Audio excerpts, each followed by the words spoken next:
श्रीला प्रभुपाद की जय, गुरु गौरांग की जय। तो कल के सत्र में हमने सुना था, नारद मुनि गोप कुमार को बताते हैं कि वैदिक साधना पद्धति को अपनाकर कोई भी जीव गोलोक की प्राप्ति नहीं कर सकता। जिस जीव को भगवान की लीला माधुर्य में आस्वादन प्राप्त हो गया है, वही भाग्यवान व्यक्ति गोलोक की प्राप्ति कर सकता है। नारद मुनि गोप कुमार को डांटते हुए कहते हैं कि तुम परोक्ष रूप से इतनी दुर्लभ और कठिन प्राप्ति की वस्तु की लालसा क्यों कर रहे हो संसार में। ये जो लालसा केवल भगवान ने वृंदावन वासियों को दी है, भगवान के विरह में रहकर भगवान का सदैव वे चिंतन करते हैं, तो उनकी प्राप्ति के लिए इतनी कठिनता का मार्ग क्यों अपना रहे हो। ये अत्यंत दुष्प्राप्य है, इसकी प्राप्ति का मार्ग बड़ा कठिन है। अधिकांश जीवात्माएं नहीं जानती क्या करना है, क्या नहीं करना है। कुछ ही लोग जानते हैं कि उनका कर्तव्य क्या है। कुछ लोग भौतिक भोग में लगे हैं, कुछ स्वरलोक जाना चाहते हैं, कुछ निष्काम भाव से धर्म कर्म करते हैं, कुछ निर्गुण ब्रह्म की मुक्ति की इच्छा बनाए रखते हैं, कुछ परमहंस होते हैं। उन परमहंसों में कुछ भक्त ऐसे होते हैं जो भगवान की सेवा में लगे रहना चाहते हैं, और इन भक्तों में से भी वे जो मदन गोपाल के चरण कमलों का सख्य भाव से आस्वादन करते अपना हृदय उन भगवान को अर्पण कर दिए, वे और भी दुर्लभ है। तो ऐसे भक्तों को गोलोक की प्राप्ति होती है। नारद जी इस प्रकार से उद्धव जी को संकेत करते कि आप भी गोप कुमार को कुछ समझाइए। तो उद्धव जी नारद जी के कर कमलों के द्वारा उनके चरण कमलों को पकड़कर भावाविष्ट होकर वृंदावन की गोपियों का गुणगान करते, जिन वृंदावन की गोपियों ने अपना सब कुछ त्याग दिया। उसके बाद में फिर उद्धव जी अक्रूर जी की कथा भी सुनाते हैं।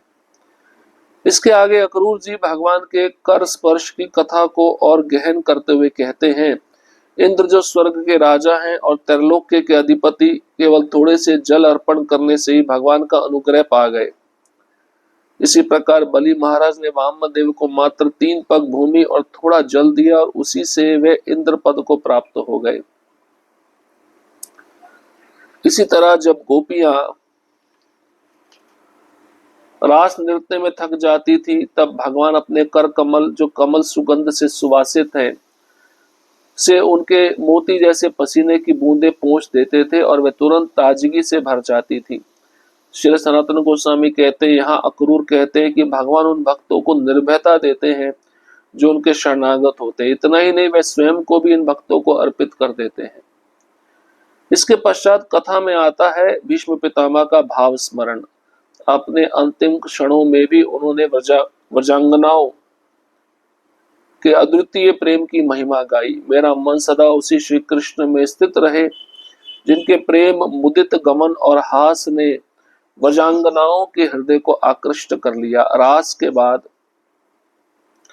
उनके अंतर्धान हो जाने पर वह गोपियां उन्हीं के चाल ढाल का अनुकरण करती रही।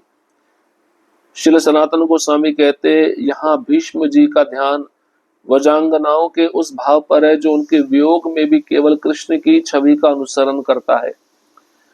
फिर दृश्य आता है महाराज युधिष्ठिर की रानियां जब भगवान अपने नगर लौटने को होते हैं तो आपस में कहती है, सखियों सोचो तो उन पत्नियों का कैसा पुण्य होगा जिनका कर भगवान ने अपने कर कमलों में थामा है।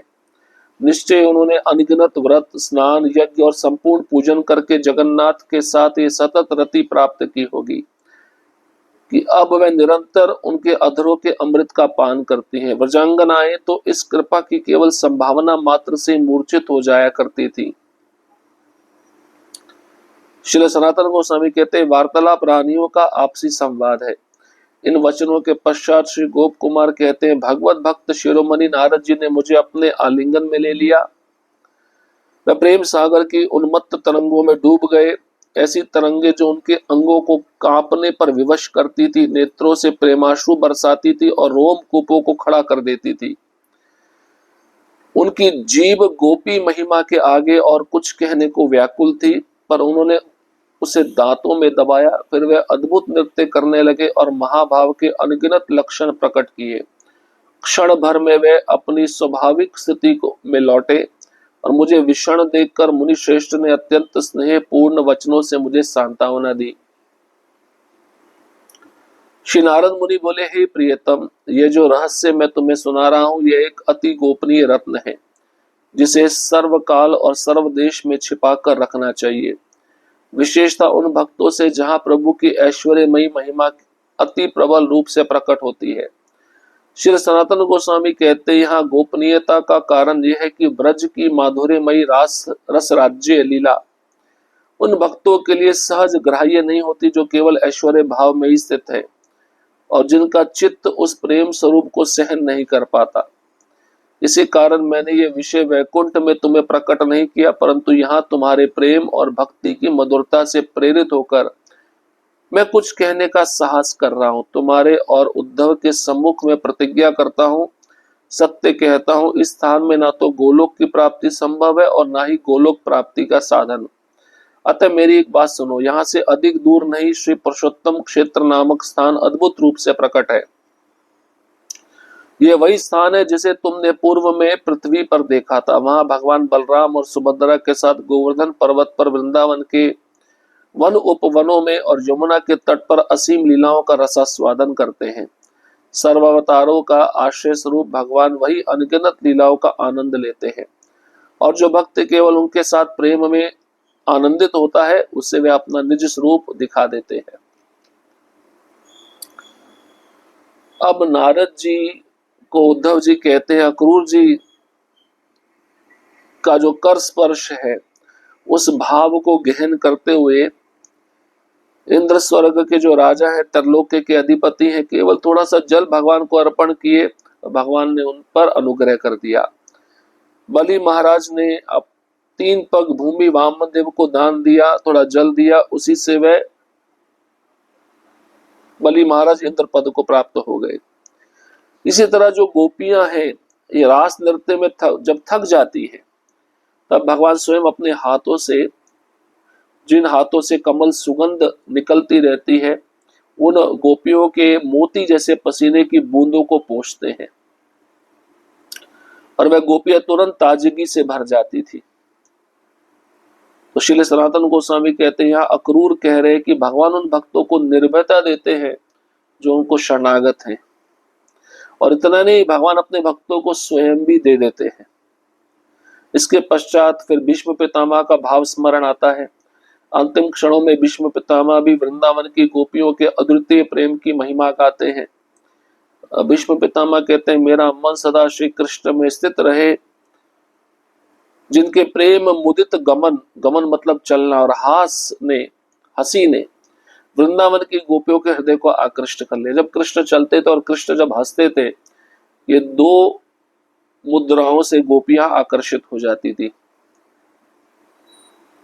और रासलीला के समय भगवान का जब अंतर्धान होता है तो गोपियां उन्हीं कृष्ण के चाल ढाल का नकल करती हैं, अनुकरण करती हैं। और फिर महाराज युधिष्ठिर की रानियों का दृश्य आता है।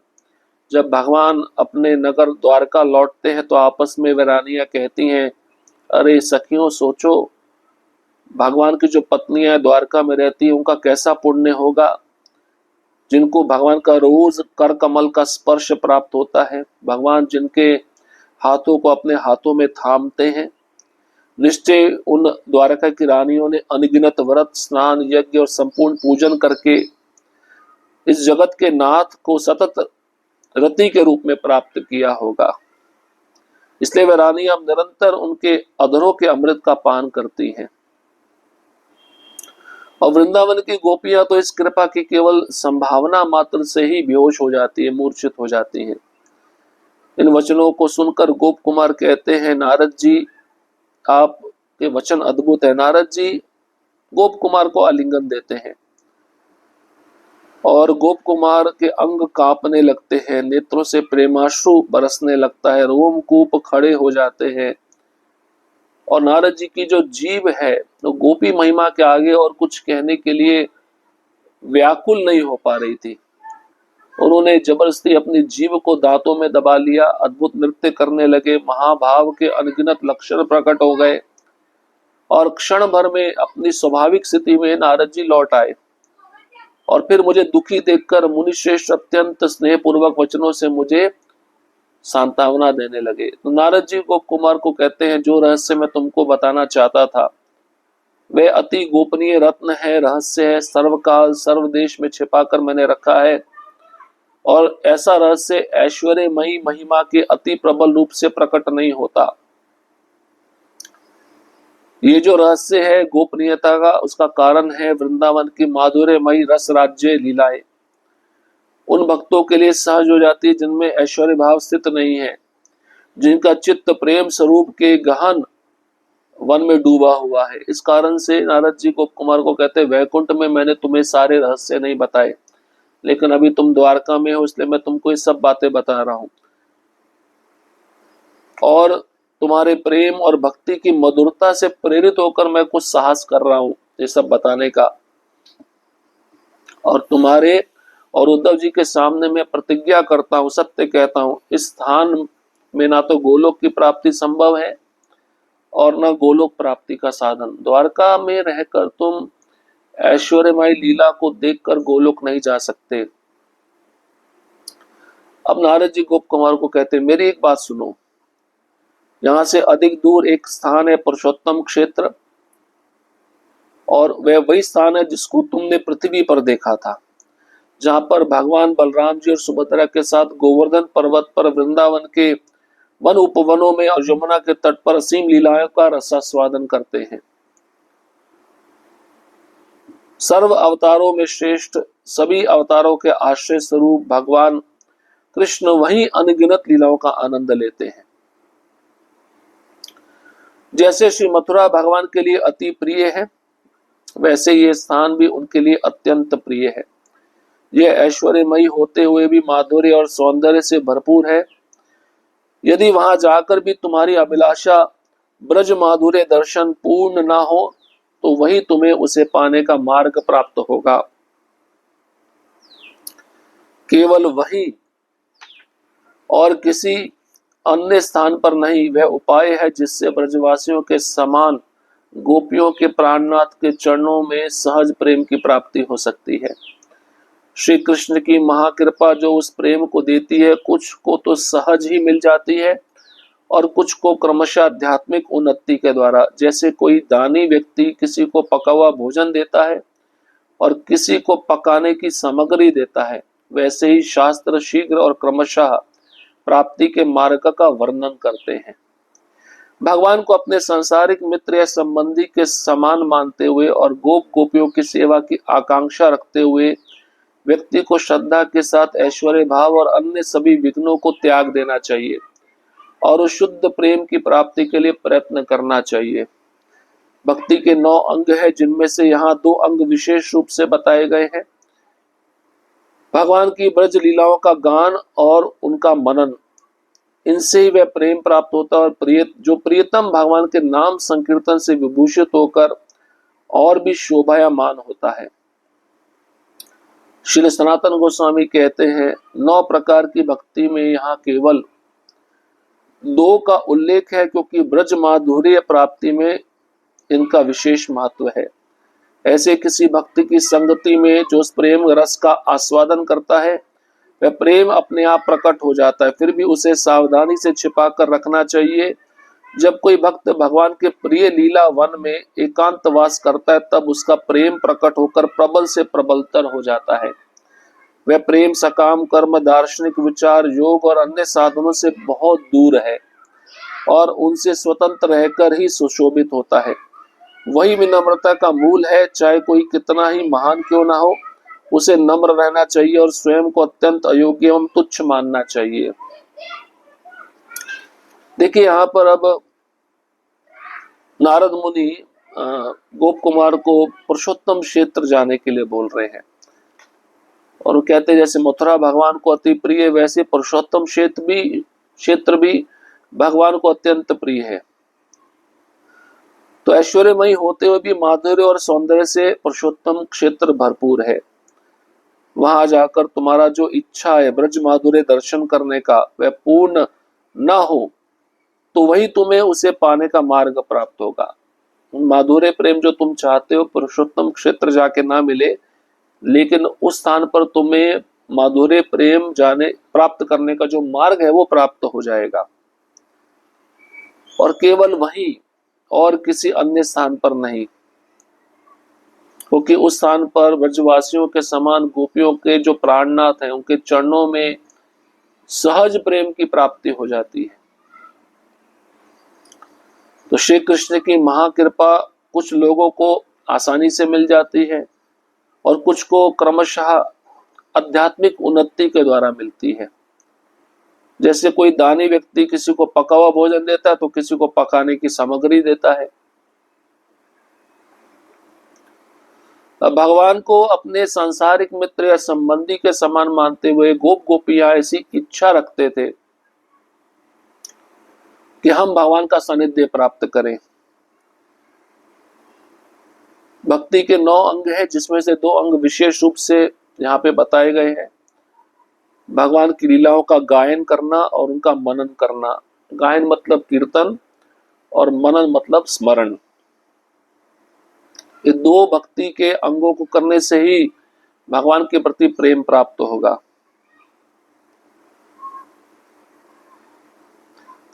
ऐसे किसी भक्ति की संगति में जो प्रेम का आस्वादन करता हो, उनका संग करके भी प्रेम प्राप्त किया जा सकता है। फिर भी ऐसे भक्त सावधानी से उस प्रेम को छिपा कर रखते हैं। ऐसे भक्त भगवान की दिव्य माधुर्य लीला में एकांतवास में रहते हैं और एकांतवास में रहकर उनका प्रेम प्रकट होकर प्रबल से प्रबलतर होता जाता है। और ऐसा प्रेम भगवान के प्रति सकाम कर्म, दार्शनिक विचार, योग, अन्य साधनों से बहुत दूर होता है। उनसे स्वतंत्र रहकर ही ये सुशोभित होता है। चाहे कोई कितना भी महान क्यों ना हो, उसे नम्र रहना चाहिए और स्वयं को अत्यंत अयोग्य और तुच्छ मानना चाहिए। तृणादपि सुनीचेन तरोरेव सहिष्णुना अमानिना मान देना कीर्तनीय सदा हरि। तो प्रेम प्राप्ति के लिए विनम्र होना जरूरी है, अपने को तुच्छ अयोग्य मानना जरूरी है, तभी भगवान के जो ब्रज लीला का प्रेम है वो प्राप्त होता है। हरे कृष्णा कृष्ण कृष्ण हरे हरे, हरे राम राम राम हरे हरे। श्रील प्रभुपाद की जय, गुरु वरंग की जय।